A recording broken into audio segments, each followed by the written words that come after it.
tous les camarades qui se sont organisés pour être présents aujourd'hui à cette journée organisée par l'équipe de campagne, où effectivement, comme a dit Wassissi, et puis comme ça a été dit dans les médias, un rendez-vous tous les 4 du mois. Et le 4 novembre, ça sera vraiment un rendez-vous historique. Un rendez-vous qui se déroule pas tous les jours, ni tous les années, même ni tous les 5 ans. Et je dirais même ni tous les 10 ans. C'est un rendez-vous, c'est pour ça qu'on le dit historique. C'est un rendez-vous rêvé par tout nationaliste, tout indépendantiste, tout autochtone, tout kanak, qui depuis le début se bat pour que ce pays accède à la pleine souveraineté. Il n'y a jamais eu de rendez-vous comme ça. Comme je disais la dernière fois au meeting qui a eu lieu au centre culturel de Dembéa, la dernière fois où il y a eu ce rendez-vous-là, c'était un certain 28 septembre 1958. Ça remonte. Il y a beaucoup d'entre nous, là, n'étaient même pas nés quand il y a eu ce rendez-vous. En plus, le rendez-vous de 1958, c'était par rapport à la Constitution française, la 5e du nom. Et ce n'était pas tellement réellement par rapport au droit à l'autodétermination. D'autant plus que dans ces années-là, la question du droit à l'autodétermination ne s'est pas posée clairement. Même si on ne le dit pas ouvertement déjà dans cette période-là, on sait que le droit à l'autodétermination, c'est le droit à la dignité, c'est le droit à la décolonisation. Et ce droit-là, il n'y avait pas besoin de l'exprimer ouvertement ou d'une manière officielle, puisque à partir du moment où un certain 1953, quand il y a eu la prise de position unilatérale dans ce pays, mais il y avait déjà nos vieux qui se sont levés contre cet accaparement des terres, cette prise de position. Donc on peut dire déjà à cette époque-là que nos vieux déjà ils se sont exprimés, se sont levés pour le droit à l'autodétermination. Et depuis ce 28 septembre 1958, il n'y a pas eu d'autres référendums. Peut-être celui du référendum Ponce, qui a eu lieu en 87, que le FLNKS, que tous les nationalistes à cette époque-là, en 87, avaient dit que c'était un référendum bidon.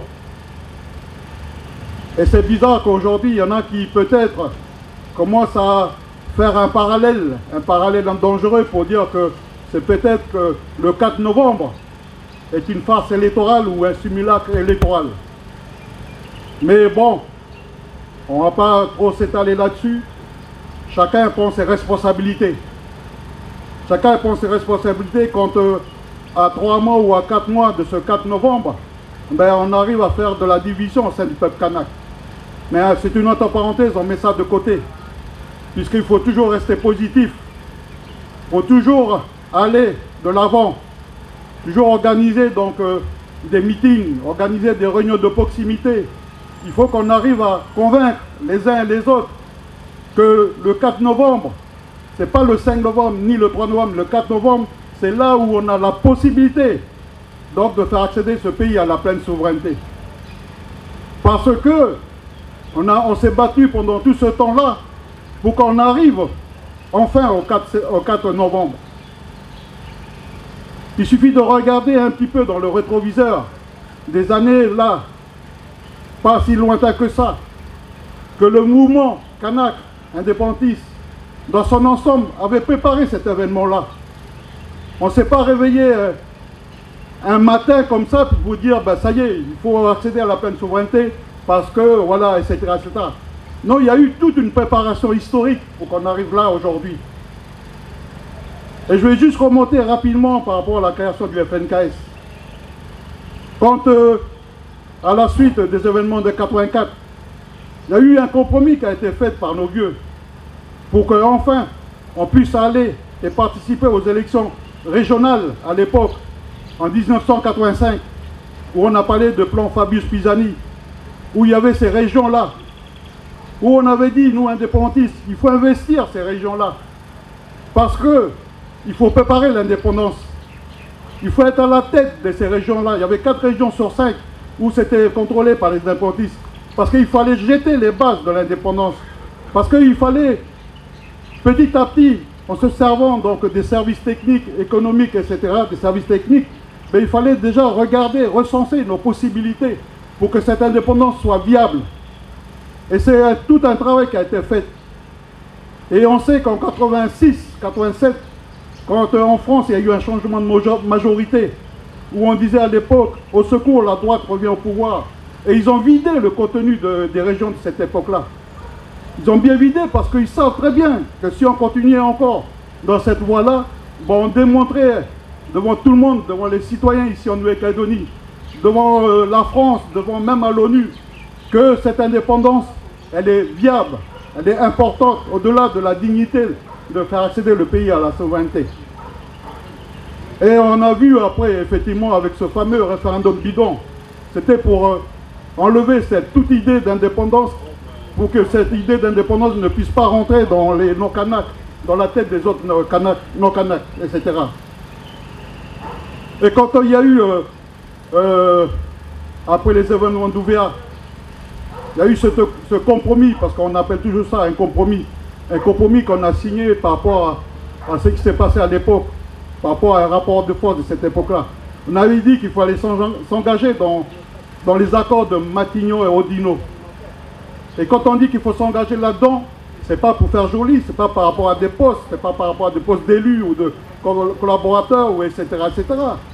C'est bien parce qu'il faut continuer le travail de 85, du plan Fabius Pisani, quand on s'est investi là-dedans. Et d'ailleurs, le maître mot des accords de Matignon-Oudinot, c'est bien le rééquilibrage. Il fallait, pendant 10 ans, faire en sorte qu'il y ait ce rééquilibrage. Le rééquilibrage au niveau ethnique, mais rééquilibrage aussi au niveau géographique, au niveau spatial. Il fallait que, puisque pendant 150 ans, ben, tout a été fait autour de Nouméa, autour de l'ASLN de Nouméa, etc., etc. Toute l'économie était concentrée sur cette histoire du nickel, de la monoproduction de nickel. Donc il fallait faire du rééquilibrage au centre, du rééquilibrage au nord, du rééquilibrage aussi aux îles. Et c'est pour ça que dans les accords de Matignon, on a rajouté accords de Matignon et Oudinot, puisque Oudinot était donc prévu les mesures d'accompagnement que nous on a appelées les mesures de décolonisation. Et arriva donc la signature de l'accord de Nouméa. La signature de l'accord de Nouméa, encore une fois, c'est pas arrivé comme ça. C'est bien le produit, la suite de ce qui s'est passé avant. Et aujourd'hui, le 4 novembre, quand certains ne comprennent pas pourquoi ça arrive le 4 novembre, ben, il faut se dire dans la tête, mais c'est le produit de l'histoire, le produit de la lutte. On doit continuer, on n'a jamais dit que la droite coloniale, on n'a jamais dit que l'État français allait dérouler le tapis rouge. Il faut toujours se battre à chaque fois, même si on a signé des compromis, même si on a signé des traités, mais parce qu'il faut toujours se battre, il faut toujours être vigilant, etc. C'est comme ça la lutte. Et donc il y a eu l'accord de Nouméa. Ben, l'accord de Nouméa, ben voilà, on est dedans. Et si je vous dis ça, c'est pour vous dire que l'accord de Nouméa, le 4 novembre, là, qui est là, ça n'a pas été inventé par les uns les autres. Ça a été décidé depuis la signature de l'accord de Nouméa. Et donc il ne faut pas arriver aujourd'hui à faire semblant que, voilà, etc., etc., c'est comment ces trucs-là. Il faut qu'on se bat pour que ce pays accède à la pleine souveraineté. Mais si on n'a pas la pleine souveraineté le 4 novembre, admettons, moi je souhaite évidemment comme vous tous qu'on accède à la pleine souveraineté. Mais si on n'accède pas, ben, il faut bien travailler puisque dans l'accord Nouméa, il y a 2 référendums qui suivent après. Si ceux qui ont signé l'accord de Nouméa ont prévu 2 référendums après, c'est bien parce qu'au cas où il faut se battre en 2020, 2022, il faut que dans la mise en œuvre de l'accord de Nouméa pleine et entière, ben c'est prévu ces référendums. C'est prévu effectivement qu'au bout de ce processus, ben, ce pays, si entre-temps on n'a pas accédé à la pleine souveraineté, ben, c'est prévu effectivement que dans ce accord de Nouméa, ben, que ce pays accède à la pleine souveraineté. Je pense que certains parlent de processus irréversible vers l'indépendance. Je crois que c'est bien dans ce sens-là que ça a été dit. Voilà, les camarades, moi ce que je voulais dire pour prolonger le discours donc, de Wassiti. Voilà. Naboué. Donc on va demander à Madeleine Ounou, puisque c'est une des conditions, c'est que les Kanaks soient bien inscrits sur tous les Kanaks, puisque c'est un référendum de consultation qui est... Donc tout à l'heure, certains diront que on peut appeler comme on veut, hein, un référendum de consultation ou un référendum de référendum, pardon. Donc voilà, Mado, une des conditions, c'est que les Kanaks soient bien inscrits sur la liste. Donc, tous, hein, je me fais petite devant vous parce que plein d'autres peuvent tenir le même discours que moi, hein, parce qu'on est nombreux à travailler depuis un certain temps pour rendre les listes les plus complètes possibles et les plus sincères, puisqu'on va tous les jeudis après-midi avec des camarades du groupe UCF-NKS nationaliste et du groupe Uni dans des réunions organisées par le haut commissaire suite à des derniers comités des signataires.